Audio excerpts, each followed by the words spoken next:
Are you constantly running on adrenaline, or you don't feel safe, or you have a disorganized attachment style?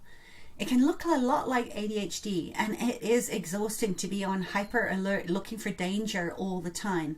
Here's what you can do to help someone feel safe.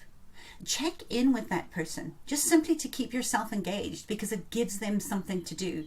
People with ADHD tendencies are action takers. They don't sit and sponge it all in. Action produces dopamine, which improves focus. And I love The Good Doctor, who has autism and who also shows hypersensitivity so well.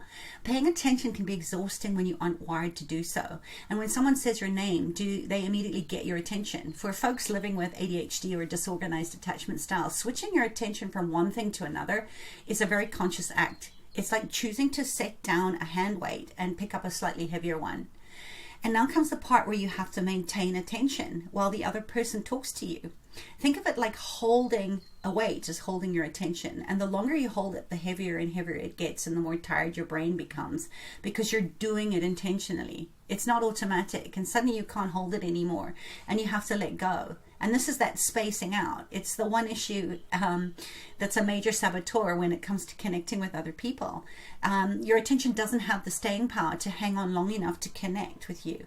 And you may think with that these kind of people are dreamy or uninteresting or rude, and none of it is true. The truth is, you're dealing with someone who has a brain that's not wired to automatically give and sustain attention. So what's the solution? Frequent check-ins. You're familiar with that concept of chunking down, breaking down larger tasks into small manageable ones.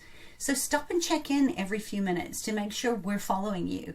Even better is when we take ownership as the person needing the accommodation. People with disorganized attachment, they have to listen quietly, and sometimes it looks fidgety or squirmy because we need to move. So check in and use your body language deliberately. Ask questions and clarify the understanding. It not only helps the person you're talking to feel seen and heard, it helps us to break up the information that's coming in so that our lousy working memory isn't overwhelmed by it. And there are additional aspects to the strategy to help guide others into talking with you in a way that you can best understand them.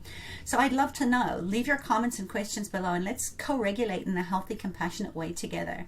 And if you're not sure what style of attachment you developed as a protective mechanism to keep you safe growing up, take the attachment style quiz over at sarahjanefarrell.com, and then leave your comments. Let me know what style you are so that we can start to grow your capacity and flexibility on your nervous system to create the life and the relationships that you really want.